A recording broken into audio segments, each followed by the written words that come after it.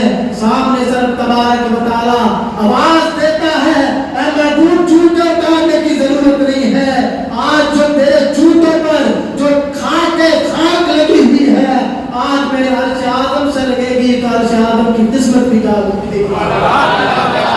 یہ ہے حضور کی ذات کہ تمہارے جوتوں پر جو خاک مٹی لگی ہوئی ہے آج میرے عرش اعظم سے جب ٹکرائے گی تو عرش اعظم بھی اپنی قسمت پر ناز کرے گا.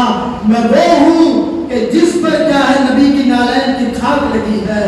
اور رب فرماتا ہے تو موسیٰ ہے کلیم ہے تم ہمارے محبوب ہو حبیب ہو. اور کلیم اور حبیب کا فرق یہ ہے وہ بات کرنے جائے پہاڑ پر زمین پر تو حکم ہو کہ جوتے اتار کر آؤ. محبوب کا عالم یہ ہے کہ بات کرنے نہیں دیدار کرنے جائے تو حکم ہو کہ جوتے مت اتارو جوتے پہن کر آؤ. اور جب اللہ کے نبی گئے عرش اعظم پر تو اب یہاں پر ایک بات یہ بھی غور سے سنیں ساری کائنات حضور کی جوتیوں کے خاک کے نیچے ہے. دنیا کتنی بھی ترقی کر جائے لیکن نبی کی نالین کی خاک سے اوپر دنیا کی ترقیاں نہیں پہنچ سکتی ہیں. رب تبارک و تعالیٰ یہ فرما رہا ہے یہ میسج دینا چاہتا ہے جہاں میرے نبی کی خاک پہنچی ہے جوتیوں کی وہاں تک تمہاری ترقیاں بھی نہیں پہنچ سکتی ہیں. اور پھر جب عرش اعظم پر اللہ کے نبی پہنچے عرش اعظم سے جب اللہ کے نبی چلے ہیں یہاں پر آتے حجابات نور کے 70,000 حجابات 70,000 تو پار کر گئے اب آئے 70,000 نور کے حجابات. اور ایسی جگہ تھی عرش اعظم سے آگے لامکان شروع ہو جاتا ہے.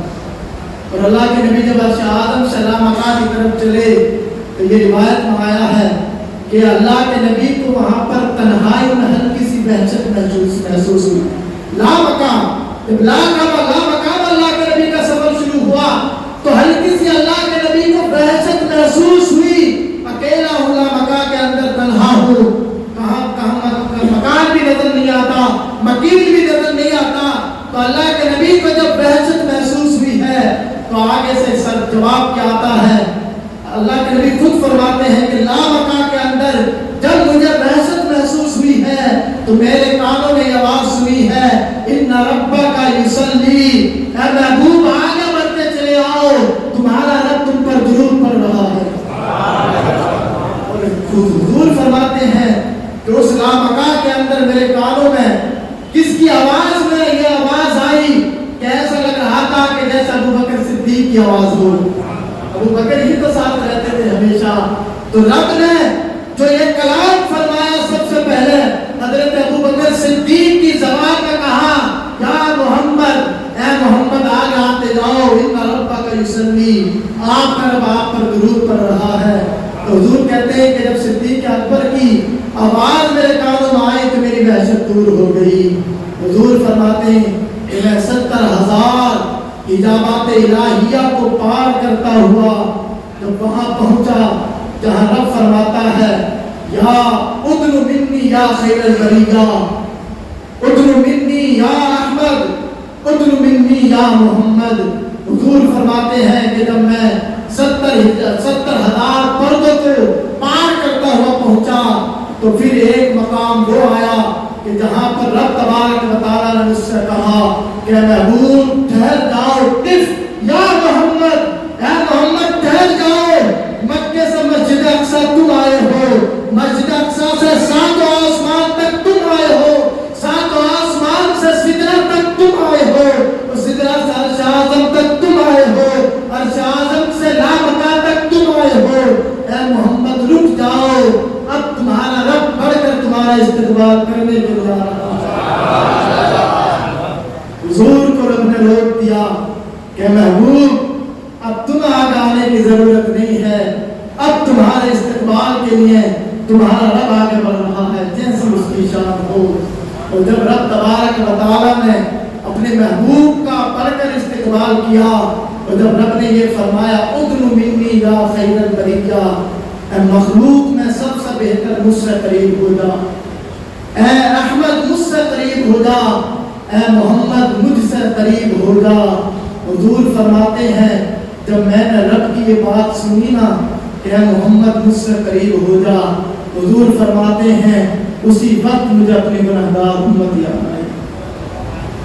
یہ حضور نے فرمایا ہے کہ جب رب نے کہا نا مجھ سے کہ اے محمد قریب ہو جا، جب قربت کی بات آئی تو حضور فرماتے ہیں کروڑوں میل دور ہوئے زمین پر مجھے اپنی گناہگار امت یاد آئی۔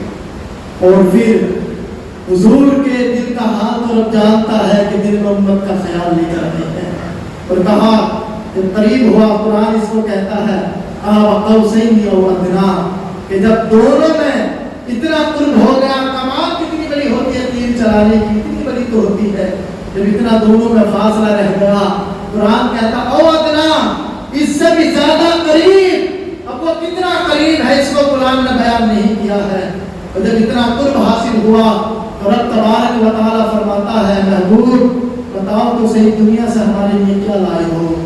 تو حضور نے کہا التحیات للہ والصلوات والطیبات، اے اللہ جانی مالی بدنی ساری عبادتیں تیرے لیے لایا ہوں۔ جب رب کی بارگاہ میں اپنی ساری عبادتیں جانی مالی بدنی، اللہ کے نبی نے جب ساری تحفے میں، کیونکہ حضور سے رب نے ایک تو کہا کیا تحفہ لے کر آئے ہو، تو کہا جانی مالی بدنی ساری عبادتیں اے پروردگار عالم تیرے لیے لایا ہوں تحفے میں۔ تو رب تبارک و تعالیٰ کی رحمت جوش میں آئی، رب نے اس وقت فرمایا اب ہماری طرف سے تحفہ یہ لے لو، السلام علیکہ ایھا النبی، اے نبی تجھ پر سلامتی نازل ہو۔ اور جب یہ موقع تھا کہ رب تبارک و تعالیٰ اپنے محبوب کو جب سلامتی سے نواز رہا تھا، رب تبارک و تعالیٰ جب اپنے محبوب کو تحفہ دے رہا تھا، اس وقت بھی حضور کو اپنی امت یاد آ گئی، وہ سب کو شامل کرتے ہوئے رب تو کہتا ہے اے محبوب تجھ پہ سلامتی نازل ہو، حضور کہتے ہیں نہیں نہیں السلام علینا وعلی عباد اللہ الصالحین، ہم پر سلامتی نازل ہو، ہمارے جتنے بھی نیک امتی ہیں سب پر سلامتی نازل ہو۔ جب یہ منظر ہوا، فرشتے تو ساری باتیں سن رہے تھے، فرشتے گواہ بنے، اللہ کو تحفہ دیا ساری عبادتوں کا، رب نے تحفہ دیا ہے سلامتی کا، فرشتے گواہی دیتے ہیں اشہد ان محمد عبدہ ورسولہ، ہم گواہی دیتے ہیں محمد اللہ کے بندے اور اس کے رسول ہیں۔ تو یہ ہے معراج کی بات۔ اب قرآن آگے کہتا ہے فاوحیٰ الی عبدہ ما اوحیٰ، اب وہ راز نیاز کی باتیں ہیں، اللہ جانے کہ اس نے اپنے محبوب سے کیا باتیں کی ہیں، اور محبوب جانے کہ ان کے رب نے ان سے کیا باتیں کی ہیں۔ مَا كَذَبَ الْفُؤَادُ مَا رَأَىٰ، محبوب تمہارے دل نے نہیں جھٹلایا جو تمہاری آنکھوں نے دیکھا ہے۔ اور پھر اس کے بعد میں یہ تو کوئی نہیں کیلکولیٹ کر سکتا کہ رب تبارک و تعالیٰ کے سامنے، رب تبارک و تعالیٰ کے قرب خاص میں حضور کتنی دیر رہے، کتنی باتیں ہوئی۔ اور یہ جو ہم قرآن میں پڑھتے ہیں نا قاف طٰہٰ یاسین قاف ہا عین صاد، اس کا ترجمہ ہم نہیں جانتے ہیں، مفسرین فرماتے ہیں یہ ساری باتیں وہی ہیں جو رب تبارک و تعالیٰ نے اپنے محبوب سے معراج کی رات کی، محبوب جانے اور محبوب کا خدا جانے کیا اس نے باتیں کی ہیں۔ اور ایک طویل وقت، کیا وہاں تو وقت ہی نہیں ہے، وقت ختم ہو گیا، نہ وقت ہے نہ مکان ہے، کچھ نہیں ہے وہاں پر، کتنی دیر اللہ نے اپنے محبوب سے باتیں کی۔ لیکن حضور فرماتے ہیں کہ رب تبارک و تعالیٰ نے مجھے اپنے اتنا قریب کر لیا کہ رب نے اپنا دست اقدس جب میری پشت پر رکھا ہے، کتنی قربت ہوگی۔ حضور فرماتے ہیں کہ رب نے جب اپنا دست اقدس میری کمر پر پیچھے سے رکھا ہے، حضور فرماتے ہیں ساری کائنات مجھ پر روشن ہو گئی ہے۔ ہم تو کہتے ہیں نا حضور کو غیب نہیں ہے، ارے اللہ کا دست اقدس جس کی پشت پر رکھا جائے بھلا اس سے بھی کوئی چیز چھپی رہ سکتی ہے؟ اس لیے عقیدہ مضبوط کرو، حق وہی ہے جو حضور فرما کر گئے ہیں۔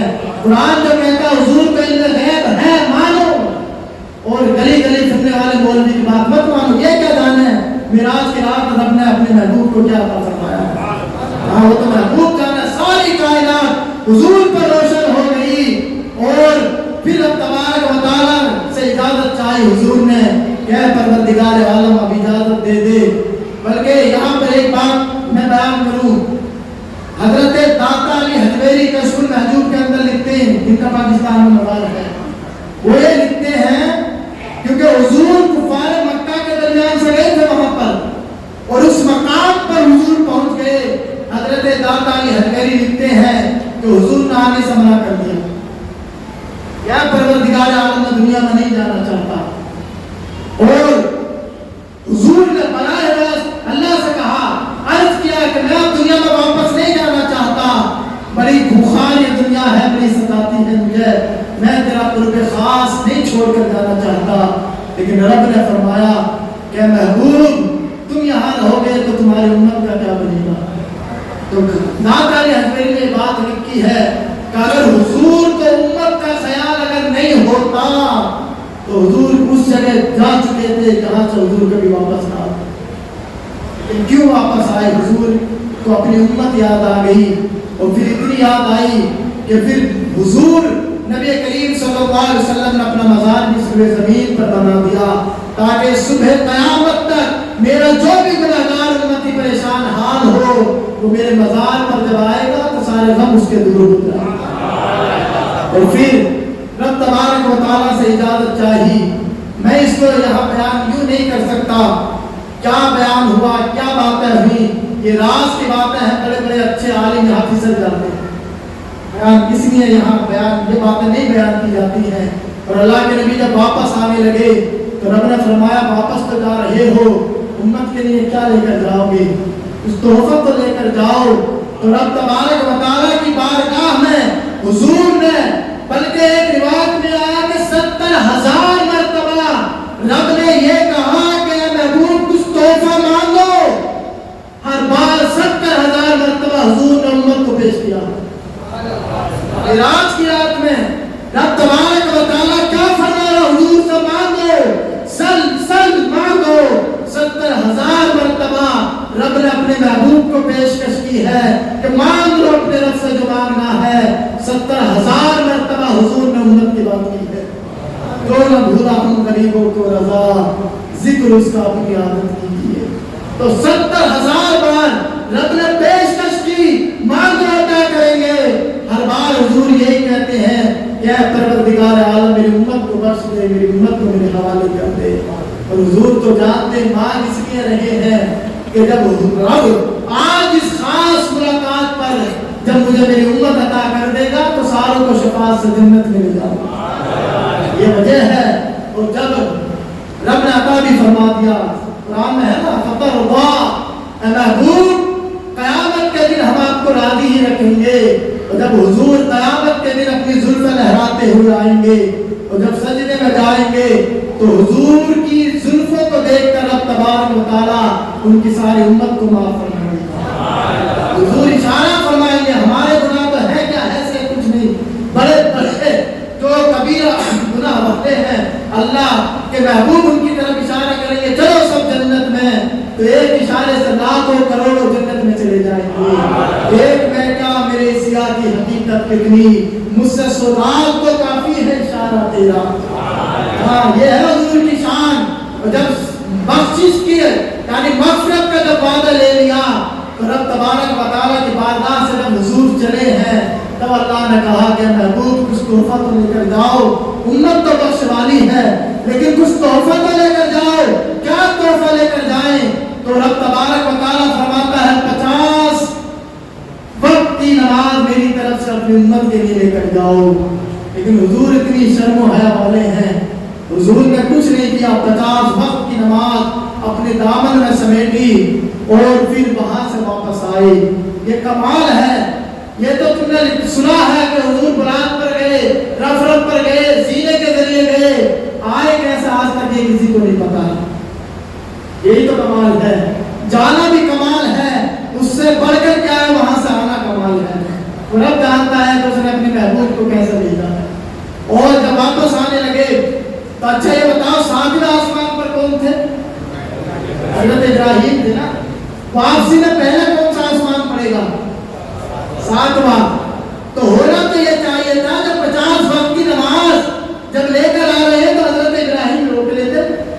لیکن حضرت ابراہیم نے نہیں روکا بلکہ حضرت موسیٰ نے روکا. کیوں روکا حضرت موسیٰ نے؟ تو وہی بات جو میں نے بیان کی، حضرت ابراہیم کی شان یہ تھی کہ جو رب نے کہہ دیا اپنا سر جھکا لیا. رب نے کہا کہ حضرت اسماعیل ابھی چند ماہ کے ہیں، انہیں چھوڑ کر چلے جاؤ، تو قرآن کہتا ہے حضرت ابراہیم نے ہماری بات مان لی اور اپنے بیٹے اور بیوی کو چھوڑ کر چلے گئے بے آب و گیا ہے. وہیں سے تو آب زمزم نکلا ہے. رب نے کہا ابراہیم سے کہ ابراہیم اپنے بیٹے کو قربان کرو، اپنے بیٹے کو قربان کرنے کے لیے چلے گئے. معنی یہ ہے کہ ابراہیم خلیل ہیں، ان کی شان یہ ہے کہ رب جو کہے مان لیتے ہیں. تو رب نے جب 50 وقت کی نماز فرض کر دی تو ابراہیم کی شان یہ تھی جو دے دیا ہے وہ دے دیا ہے. اور حضرت موسیٰ کی شان کیا تھی کہ وہ ناز و نعمت والے ہیں، وہ بات کر لیتے ہیں رب سے. جب حضرت موسیٰ کے پاس آئے تو حضرت موسیٰ تو اور ایک وجہ یہ بھی ہے کہ رب کے دیدار کی اہمیت حضرت موسیٰ ہی جان سکتے ہیں. کوئی اور نبی رب کے دیدار کی لذت اور رب کے دیدار کی اہمیت کو کوئی اور نبی نہیں جان سکتا سوائے حضرت موسیٰ کے. کیوں؟ ہلکی سی لذت چکھ جو دی تھی. حلوے کا ذائقہ وہی جانے گا جس نے حلوہ تھوڑا سا کھایا ہو. تو کسی اور نبی نے تو رب کا دیدار کیا نہیں. حضرت موسیٰ نے ہلکی سی تجلی دیکھی تھی، انہیں پتا تھا کہ دیدار الہی میں کیا لذت حاصل ہوتی ہے. اور وہاں تو بے ہوش ہو کر گر گئے، پورا دیدار بھی نہیں کیا تھا، طلبگار تھے، مچل رہے تھے. رب نے ان سے وعدہ بھی کیا تھا کہ تم ہمیں نہیں دیکھ سکتے اور تمہارا تڑپنا بھی ہم قبول کر رہے ہیں، ہم تمہیں انہیں دکھا دیں گے جو ہمیں دیکھ کر آئے گا. اور حضرت موسیٰ کے جب پاس آئے تو حضرت موسیٰ نے کیا عرض کیا، کیا لے کر آئے ہو؟ کہا 50 وقت کی نماز. تو حضور نے کیا فرمایا؟ 50 وقت کی نماز. حضرت موسیٰ کا کیا جواب تھا؟ میری امت تو 2 وقت کی نہیں پڑھتی تھی، 50 وقت کی کہاں سے پڑھے گی؟ بڑی کمزور ہوتی ہے امت، کہاں سے 50 وقت کی نماز پڑھے گی؟ سمجھ تو کرو 50 وقت کی نماز ہوتی تو دکانوں میں بیٹھ جاتے تھے. ہر گھنٹے ماننا پڑتا، ہر آدھے گھنٹے میں نماز کے لیے پڑھتا ہی نہیں کوئی. تو حضرت موسیٰ آزما چکے تھے اپنی امت کو، کہا کہ امت بڑی کمزور ہوتی ہے، جاؤ واپس کرا کر آؤ، کم کرا کر آؤ. تو اللہ کے نبی واپس گئے کیونکہ حضرت موسیٰ نے شہادت دے دی امت کا معاملہ کیا ہوتا ہے. رب تبارک و تعالیٰ نے کہا کہ محبوب آؤ، حالانکہ رب خوب جانتا ہے واپس آئیں گے. رب چاہتا ہے تو ایک ہی بار 45 کم کر دیتا، کیوں بار بار رب بلا رہا ہے؟ رب بھی جانتا ہے، وہ بھی خوب جانتا ہے، وہ خبیر ہے. جتنی بار میرا محبوب آئے گا اتنی بار اپنے محبوب کا میں دیدار کرتا رہا. حضور کی شان ہے، کوئی امتی کیا جان سکتا ہے جن کے یعنی حضور کو بار بار رب اس لیے بلا رہا ہے جتنی بار آئیں گے اتنی بار میں بھی دیدار کروں گا اور جو موسیٰ راستے میں کھڑے ہیں انہیں بھی دیدار ہوتا رہے گا. اس لیے بار بار 9 مرتبہ گئے ہیں. تو بہت سے لوگ کہتے ہیں نا کہ 1 مرتبہ اور چلے جاتے تو سارے ختم کا معاملہ. تو 5 وقت کی نماز پھر اللہ نے وعدہ بھی فرمایا کہ 5 وقت کی نماز رہ گئی تھی کہ محبوب تم سب سے اعلیٰ ہو، تمہاری امت سب سے اعلیٰ ہے. پہلی امتوں میں 2 پڑھی 2 کا ثواب ہے، کسی نے 1 پڑھی 1 کا ثواب. تمہاری امت 5 پڑھے گی 50 کا ثواب ہے. لیکن امت اتنی کمزور ہے کہ 5 بھی نہیں پڑھ پائی. پڑھتے ہم 5، حالانکہ 50 کا ثواب مل رہا ہے، لیکن اتنی توفیق نہیں کہ 5 وقت کی نماز بھی پڑھ لیں. بار ہے یہ کہتا ہوں، روزی روٹی کے لیے حرام بھی جگتا ہے لیکن رب کی عبادت کے لیے کوئی نہیں جگتا ہے. سبحان اللہ. غور کر، ایک ہی تحفہ تو اللہ نے تمہیں بھیجا ہے، کیا قدر کر رہے ہو تم رب کے اس تحفے کی؟ کیا اللہ اس کا سوال نہیں کرے گا؟ ایک ہی تحفہ ہم نے تمہیں بھیجا اپنے محبوب کے ساتھ. سوچو تو صحیح، تحفہ دینے والا کون ہے، لانے والا کون ہے؟ اور امت کیا کرتی ہے کہ سوتی رہتی ہے، تحفے کی اسے خبر ہی نہیں. کتنے لوگ کیا ہے جمعہ پڑھتے ہیں، کتنے لوگ ہیں جو عید کی عید نماز پڑھتے ہیں، لیکن ایک بات غور سے سن لو اچھی طرح سے، مر کر جاؤ رب کی بارگاہ میں اور تحفے کا سوال ہوگا تو سب سے پہلا سوال ہے نماز کا ہی ہے. یہ ہے حدیث کہ سب سے پہلے جو سوال اللہ کرے گا وہ نماز بھی کا کرے گا. بتا تو صحیح، جو تحفہ تمہیں معراج کی رات دیا تھا کتنے اس کی حفاظت کی ہے، کتنا اپنے دامن میں تم نے سنبھال کر رکھا ہے. تو مختصر سی زندگی ہے،